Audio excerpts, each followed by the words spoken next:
Hello everyone and welcome to my valley. I'm Nolan, a Disney Dreamlight Valley player, and after seeing so many people in the community having difficulties using companions on Dreamsnaps, I decided to create this guide.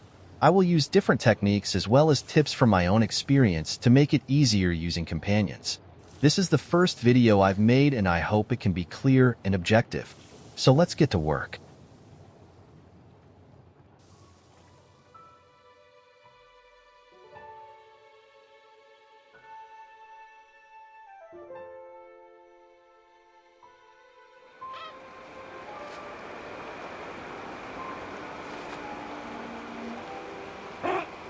The first method I will teach you is very easy and is ideal for those who are starting the game. In this method, we will simply use the critters available in the biome, making them remain immobile during the Dreamsnap. This method is suitable for all critters that have some animation when feeding, that is, capybaras, hummingbirds, and squirrels do not work with this method. Remember that each critter has a specific way of feeding, but I will not describe each of them in this guide as this information is basic and easy to find in other guides.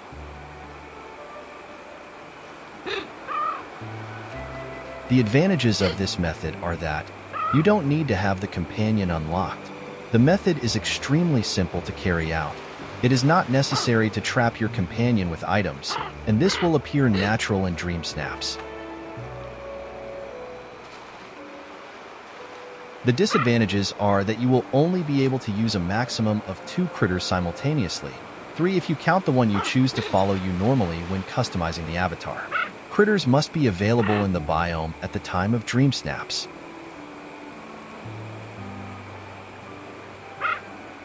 Important notes: careful. Companions have a specific time that they appear during the day, so if that time expires, they can simply disappear in the middle of Dreamsnap. If you try to transport a companion from one biome to another, they will not enter the new biome and may be teleported to a random area of the original biome.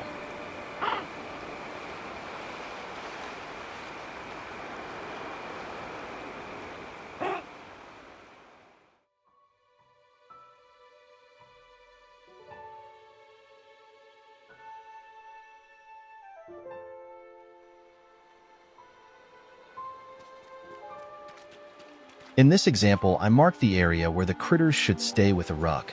The first thing to do is look for the biome's critter and go to it. Bump lightly into it until you reach your destination. If you're going to use more than one critter, I advise you to create a small prison for him in the destination area while you look for the second critter. Important note: critters remain in place while you are in build mode.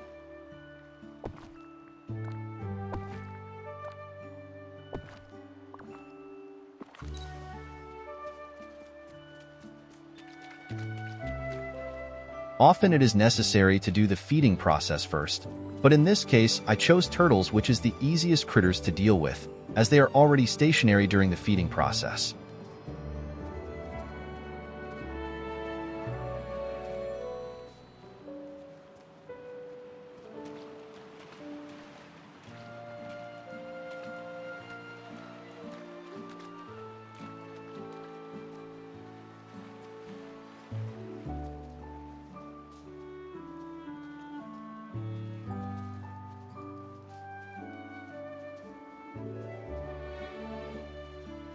Make sure the critters have finished the feeding animation and enter build mode to remove the temporary prison.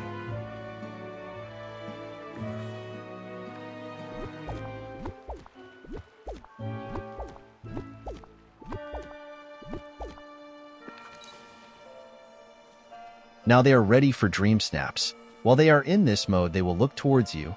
They will remain in this mode until you move a certain distance away. It is possible to change clothes, or even change the time of day without them walking. If you move too far away, you need to restart the process until it returns to the correct position.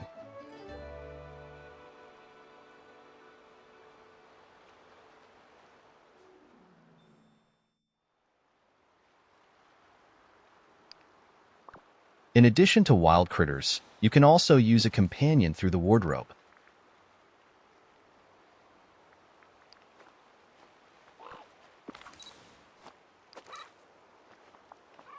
And this concludes the first part of the guide. I will give one more example with critters with a more complex feeding process.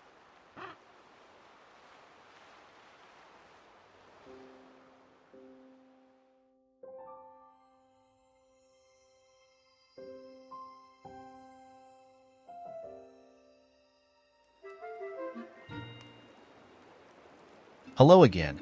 Now we are in another biome, and this time I'm going to use the raccoons and Dreamsnaps. They are much more difficult to work with than the turtles, since they love to run if you don't approach them in the right way, which can be a problem on maps that are already decorated. I advise you to first feed the critters like the raccoon. Once you give it its food, it's no longer necessary to do that again, and it becomes as easy to deal with as the turtle. This time I marked where I want them to be with 2 pearls in front of the campfire.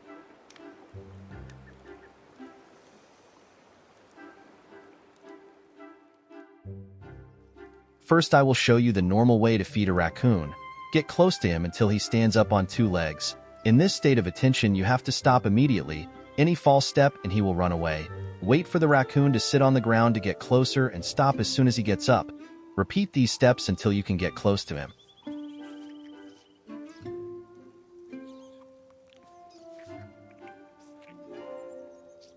A text will appear with approach, and you will be able to feed him. If you don't feed the raccoon and move around, it will run away, and you will have to start the process over again. Now I'm going to show you a much easier way. Go into building mode and place a fence around the critter. Now all you have to do is get close to him, wait a little, and feed him. This method will only work on raccoons, alligators, and snakes.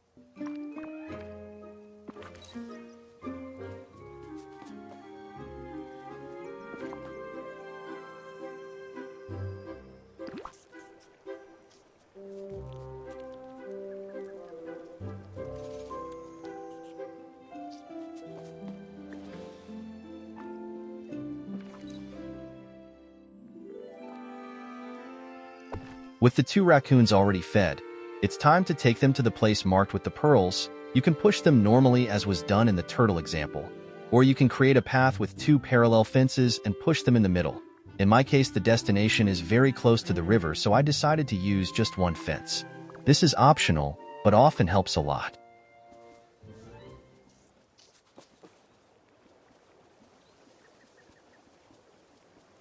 If you choose not to feed the raccoons, then they will stay closer to you at a greater distance. However, if they escape, it will run away from you.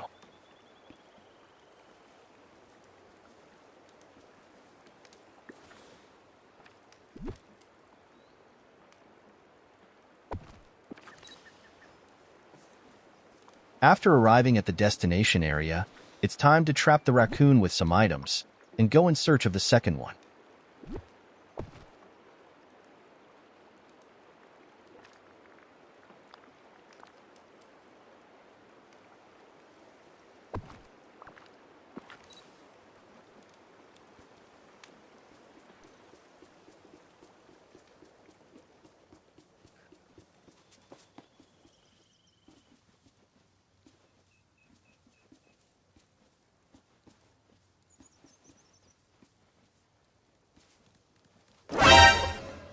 Mistakes were made. As you can see, first raccoon escaped. When positioning the first companion, remember to trap it in the desired position while you fetch the second one. I made a small mistake. I didn't trap him correctly the first time and he escaped.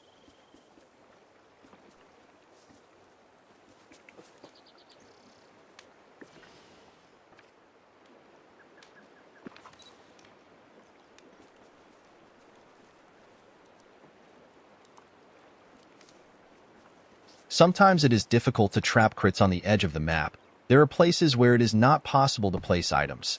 In this case, I will use the items that are already in the decoration to reinforce the imprisonment area and close the possible exits.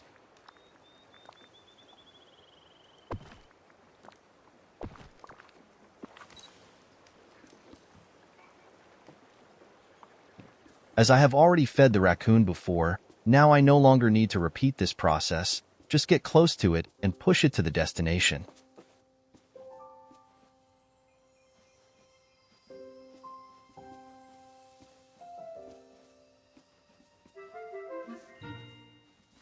Another big advantage of feeding critters is that they generally tend to move towards you over time in search of more food.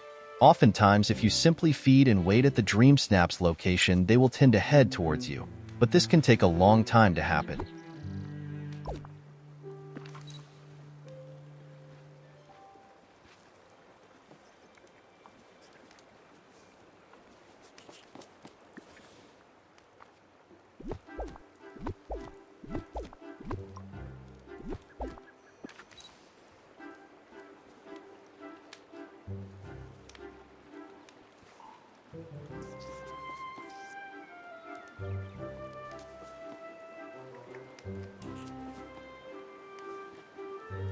Important note: to adjust the position of the critters, you can enter building mode and place items around the critter you want to move and leave the space free where it will be moved. This is useful in a situation like this where if I move too much the other raccoon may escape, or in a situation where you no longer have direct access to the critter. This process will be detailed in a future part of the guide.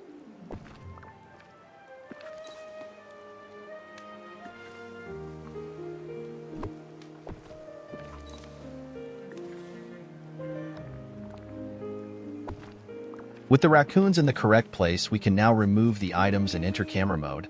Here you will have the same freedom to adjust your character and time, and therefore as long as you are not too far from the critters you will also be able to adjust your position.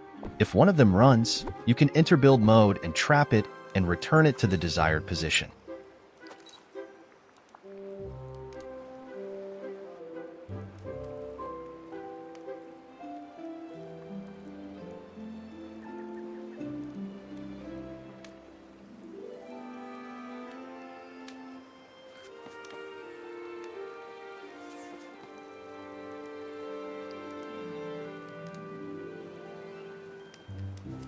And so we conclude the second example. I hope you liked it.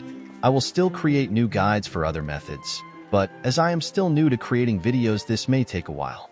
Thank you for watching, and I hope to see you in the next part of the guide.